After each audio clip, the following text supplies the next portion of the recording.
Kwaminat TV, supporting African businesses home and abroad. Kwaminat TV, the best and the full way to sell your brand to the world. Kwaminat TV, supporting African business. And then you acknowledge it, and you use it as you see fit. It's not something that's for sale. You know what I mean? It's part of the blessing of being somebody close to me. That's part of the benefit. You know, here in Ghana, they say, oh, it's people you know, just who you know. It is who you know. You know, that's why it's wise. You got to make wise decisions on who you choose to be friends with. That's true. You know, I think the important thing in life is people you mingle with. Although we say, oh, I'm matured, I have my own mind, but I'm telling you, the influence of people is definitely there. And when we started young, if you move with wrong people, you become a wrong person. If you move with good people, you become a good person. So it is there. So here's the pin that we got to drop in it. Because some people feel as if everything is about always having friends around. That's a lie. No. You need serenity. You need peace. You need solidarity. You need quiet. You need to sit by yourself a lot of the time. You know, I remember seeing women like being among young women like that growing up, where they had to always be on a phone. They had to always have their friends over. If the friends weren't over, the boyfriend was over. You know, it's just like there was constantly somebody around them. Yeah. You cannot fully learn about yourself. That's true. And your abilities and your power if you do not spend time by yourself. Even in religion, right? Even in religion, the Christ. Right? Even in Islam, it's well documented. Oh, yeah. Christ the prophet, or Christ Jesus Christ, however we want to know him, he spent time alone. 40 days. Listen, everybody needs to spend an equivalent of 40 days annually, like by yourself, a minimum. You cannot truly know the completion even of your thoughts of what you're working through if you don't have time and quiet to yourself. That's true. And I say that as a mother. You understand? Like right now, this is a sabbatical I'm taking away from mothering, from my own children and having them constantly with me, right?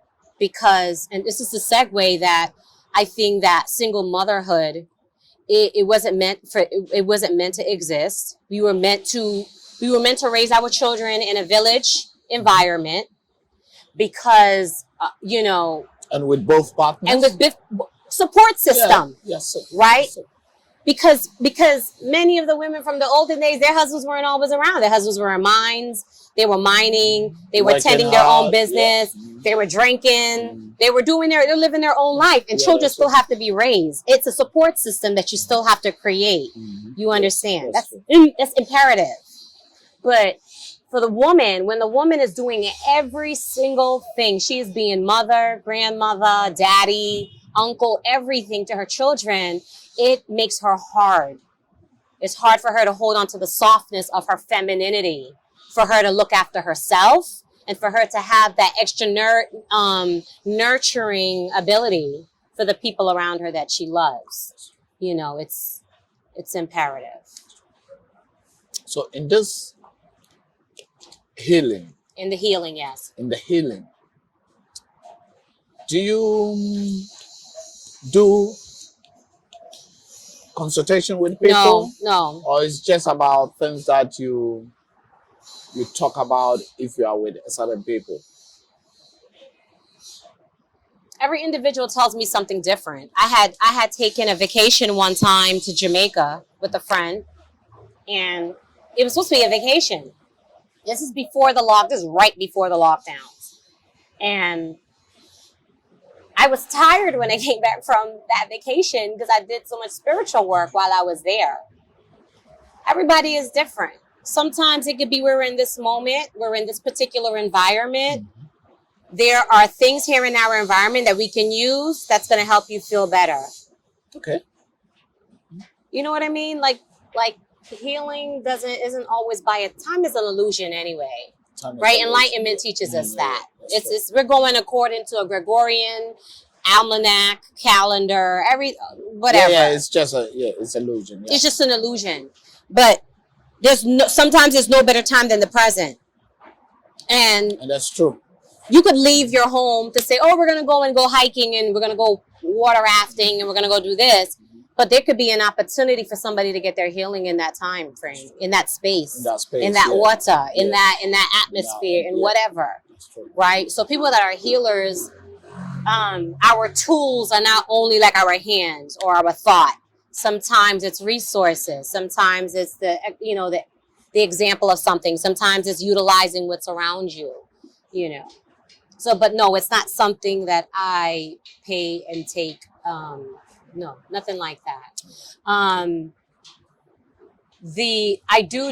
used to, this is something I have done where I have take payment for, and that is for like a workshop to help a woman move through some things.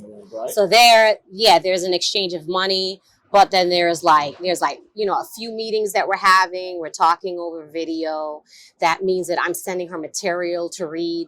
That means that I'm creating an affirmation list for herself. I'm giving her actions that she should do in her home. I'm telling her what she should change in her home that she needs to change. Every person's different. Some people are living with the thing that's causing the most problems for them and they don't know it. It's in their house. So there's a sensitivity to healers, like midwives. Midwives are healers. Yeah. I remember we met a midwife in a friend of mine. She's a healer too, but we met a midwife when we were in Hull, and a midwife that delivers babies. Yeah. And our first intuition was to go and shake her hand and hold her hand and bless her. That was without cue from the other. That was our first thing, because we know how important that work is that she does. Yeah. You know what I mean? Save people's life. She brings life into the world. She could even bless life when it comes into the world. It's a very important work.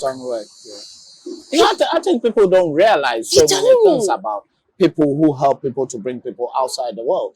I mean, during those days, when there was no many hospitals, for example, in Ghana here, they have women that in a village that they say, oh, when someone is about to give birth, go to this auntie I do or auntie this. They are the one who will help you to. So those people, that thing is very powerful. I'm telling you. But we don't see the value of it. They don't see the value. It's like if you get something free, you don't know the value of it. Christianity does it to us too, though. You know what I mean? Yeah. And I say that as someone who grew up in church. Like my family, I think when I was born, they were in Assemblies of God. Yeah. Sort of Pentecostals in Guyana. And then they came into it when they came to America. And then, it just continued, and then it grew into like non-denominational. And I went through all of those. Yeah. I went through all of those things. Yeah, I'm also from, for the funny things, I'm from Christian home and Muslim home. Okay. My mom is a Muslim.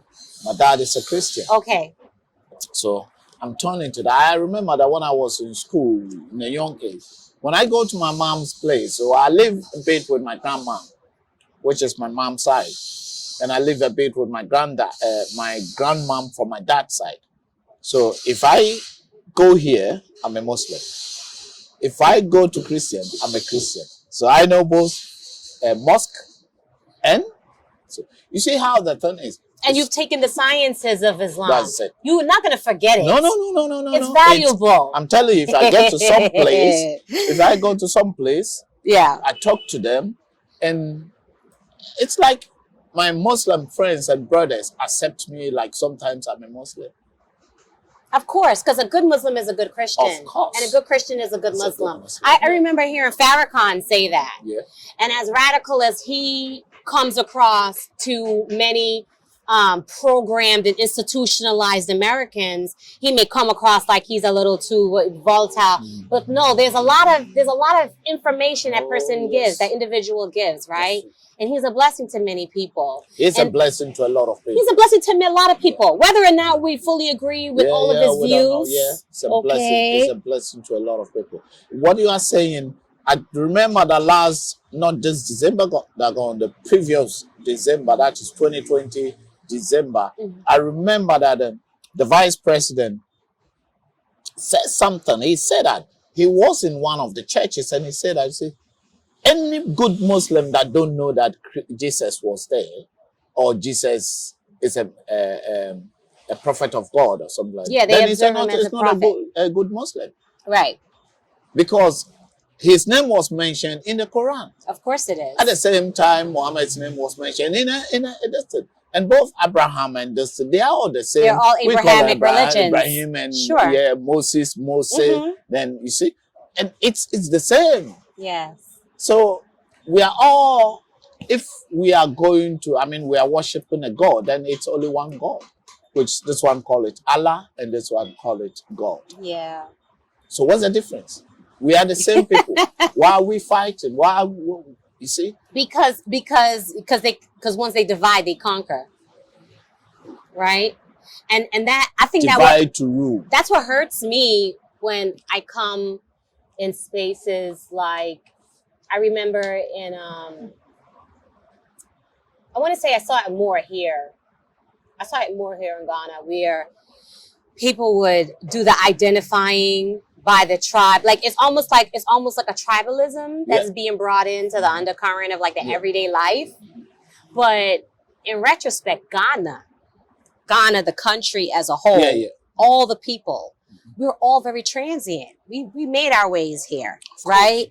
Nigerians are your brothers and sisters. You know how quickly you'll find that they're your brother? When you go to America and you're a Ghanaian, trust me, you want to at least see a Nigerian. Of course. I promise you that one. I know, You know what I'm saying? I know what he's saying because I live in diaspora and I know how things They're are your in brothers. Germany. And I have close friends that they are Nigerians. I have close friends that they are. One of my close friend Abdul is a Kenyan, and I talk to him. Anywhere I go, he say, hey, brother. They're another beautiful people. Yeah, oh my goodness! I have a Nigerian close friends, both in Germany and England, and here too. I have some. Yeah. So I've been to Lagos before. I've met Ghanaians that look Nigerian. Oh yeah, a lot of people think I'm a Nigerian. Thank you. I you know what I mean? Like that just constantly crosses each other. Something else that happens to me a lot is when I'm out and about and I'm traveling, I will see someone that's a continental African, but I know the person in America or in Guyana or in Jamaica. Like I physically met them, or in England, and they're the twin. I've met everybody's twin. I remember you can see the similarity of the people. The face alone. So now what happens is you start thinking behind or whatever, and you're like, oh my God, they're Ghanaian and they don't even know it. Like if you talk to them on the phone about it, they say, oh really? And I'm like, my friend, I'm telling you that I saw your twin brother is in Ghana, your twin brother is in Guyana. I say, yeah. Exact. There's so many Ghanaians walking around in Guyana. I think people don't know that. When I landed in Kotoka and I came out and I saw the immigration officers, I saw the women in uniform, I saw my former father-in-law, I saw my grandmother, my great-grandmother that's gone. I saw my mother. Wow. I saw my grandmother. Wow. I've seen my aunts already. And they're even mixed on my father's side. We're even mixed with East Indian, right? But the African in us is totally Akan. Like the bone structures of my uncles, I don't know how I remember, but I do remember because I remember seeing them in short pants and they're gardeners. To this day, you know, my family, they're rice farmers or they're farmers, right? Yeah. But if you see them, all you see is an Akan man. Even if his hair is a little curly or a little bit more straight, all you see is an Akan man. You can feel it straight away. Right away. Their hands, right? Like I pay attention to everything. Their fingers. You could see that they're an Akan. You could see that they're Akan. You go into Berbice, the country area of in Guyana, which is along the coast. You are going to see a large population of undiluted Africans, ones that are not mixed with Portuguese, ones that are not mixed with Chinese. Pure. Yes, the ones that are not mixed with East Indian, that are not mixed with white. And they're just the strongest, most beautiful, they're gods on earth. It's the same thing I feel when I'm up in the mountains. When I go to Abri, Akopim, Yeah. Crapping. Yeah, I know, bro. Yeah. Oh my God. It's like if you stay at a window and you're watching everything going on the ground, you feel like you're watching like God's moving around on the earth. That's how it looked to me. They're just such divine beings, and many of them don't know. They think their wealth is something that is paper and foldable that somebody is going to give you in exchange for something. They don't know that they have all the wealth here. All the wealth is here. All of the non-African persons living here and doing business here, they know that all the wealth is here. They know, but the Ghanaians, They don't know. may not know. I said, or they learn later on. I always say that Africans are the only people who don't know what they have. They were very benevolent people. They share, right? Yeah. They walk with love. That's true. So because they walk with love and they're thinking that all other beings that are human are the same like them, they think it's the same person as you, and it's not. And what they did was they brought a diabolical way of doing things, hence how so many Ghanaians ended up in Ghana. It ended up in Guyana and Trinidad. I know people in I know Trinidadians that have tree last names. I was like, oh, when I came here and I met somebody with the same, I was like, oh, I know a whole family. Their last name is that. They're Trinidadian. You know, or I've met Bajan people, like those names. Some things came. Some things crossed over. Yeah, the thing is, slave trade has divided us a lot. It has cost African a lot. I think we don't have to complain now. We need to take the pieces. Right. And we to make good out of it. Right. Rather than complaining. It's not a complaint. It's having an awareness and sharing an awareness. Yeah, sharing it. Yeah, I'm not saying that not to share it. We share it, but we need to do something about it. Thank you. By than talking. No. Yes. The meeting that we had the last time, I heard some lady say that we need to take action.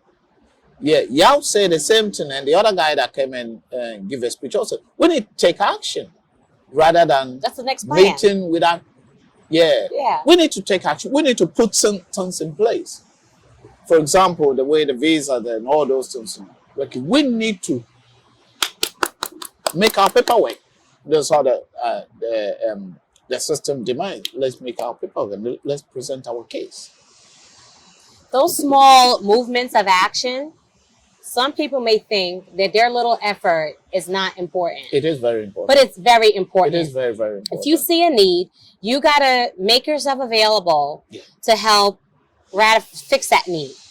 When I was living in Brooklyn, I was a new mom. Like I told you, I worked in media. You know, I used to run a media company with my ex-husband. We were running a photo studio at the same time on Schenectady Avenue in Crown Heights.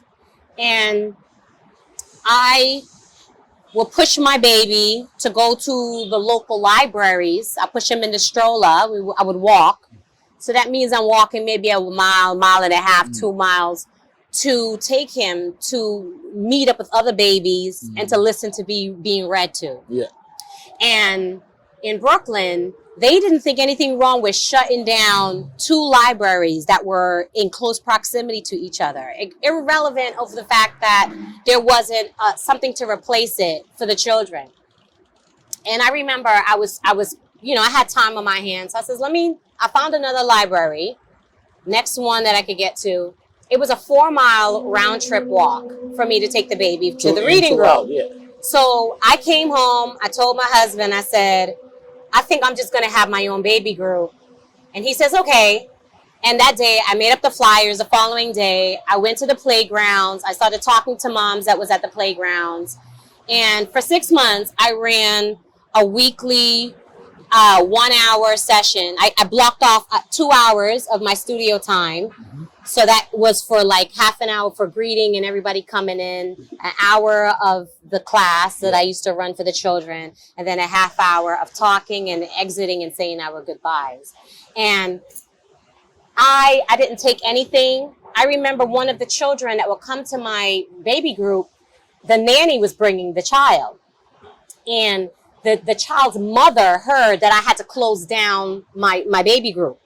she in turn wanted to sponsor. Here's the condition. She wanted to sponsor me doing the baby group at another location.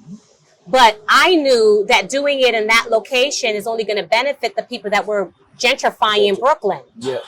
What happens to the rest of the black children in Brooklyn? What happens to everybody in Weeksville? Nobody cared. You understand? I wanted no parts of that. Because I'm like, if I'm not doing anything for these babies, and at the time, I didn't see myself ever leaving Brooklyn. You know what I mean? So I was like, I have to do something within my own right. Of course, you start from your home, innit? Yeah. I used to have like 20, 21, 22 children every week, and they would come, and we would have a lovely time. I would read to them. We would go over basic things, greeting, a lot of learning about socializing properly, you know, learning about more things about their letters, not just learning their alphabet. Like, it was a great workshop. So I chose to do that. That was what I chose to give to my community within my ability. You That's understand? your contribution. This was my own contribution. And we, as aware people, we have to do our small part. That's true. Right? You We need to brighten advise. the corner where we are. Yes. I keep on saying yesterday. Right in the corner where you are. I was talking to my younger brother yesterday. He came to me and we were talking about, and the government came in and we were talking about the whole issue. The Christianity came in, and in the end, we end up there. We push ourselves. We try to. We now we have the knowledge. Now we know what is happening.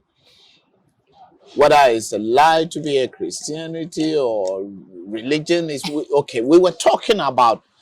My brother came and asked me. That's personal, but my brother came and asked me, "My brother, do you want to marry again?" Because I'm divorced for about 7 years. Mm-hmm. Then he said, "Do you want to get married again?" And I said, "Yeah, I would love to get married again." He said, "Have you found someone?" I said, "No, not all that, this thing." Because after that, I found a Muslim woman who is from Gambia, and because of religion, so I brought this issue. I said, because of religion, I couldn't marry this lady because she's a very beautiful woman and from her heart. Yes. But because of religion, when I decided, okay, I don't mind, I will marry her even if she's a Muslim, then she also said, oh, I've been wasting her time. So we split just last year. So he asked me, so what are you doing? It's a real conversation that we're having. Then I said, you see, bro, God is there. But religion is dividing us, and it's still dividing us. Still. Because this woman that I found, I think it was one of my. You're if right. there's a rape, Yeah. it's one of them. But I let her go because of religion, and it's all about white man. So that's what I said. We need to stop this. If you see something that you want, take it. But the problem is, I don't want to take it because I don't want to become a Muslim or become a Christian or become a Buddhist because of getting married. What about if the marriage is no more there? Then you need to go back. We understand. And religion doesn't change anyone's character. No. If you're a thief, you're a thief. Thank you. Thank you. You see? That's how it is. If you're a gossiper, you're a gossiper. You can't change it.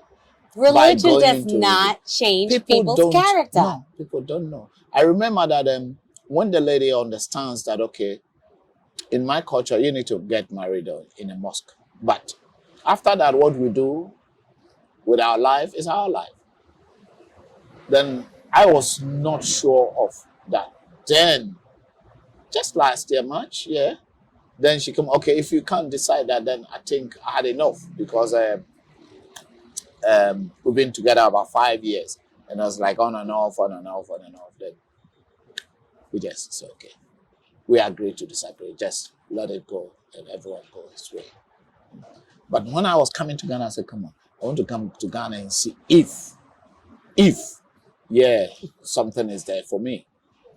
So that's what we're talking about. Yeah. That's where the religion came in. And we came in that even though our leaders here know exactly what is happening, they are also not helping.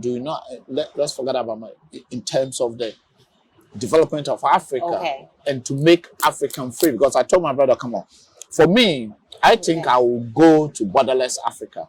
I don't care if the person is from Nigeria or somewhere. I would love to go into that direction, because after all, Kwame Nkrumah went to Egypt. So if I go to Ethiopia, that's exactly what we're talking about. If I go to Ethiopia, it doesn't matter, innit? They say, yeah, Africans should be one. We should go borderless Africa. You should just take your ID, move everywhere, just like when I take my ID, I move from I drove from UK straight away to Germany. I go all the way down to Berlin, go all the way down to Bremen, and go all the way. I mean, I can drove from there to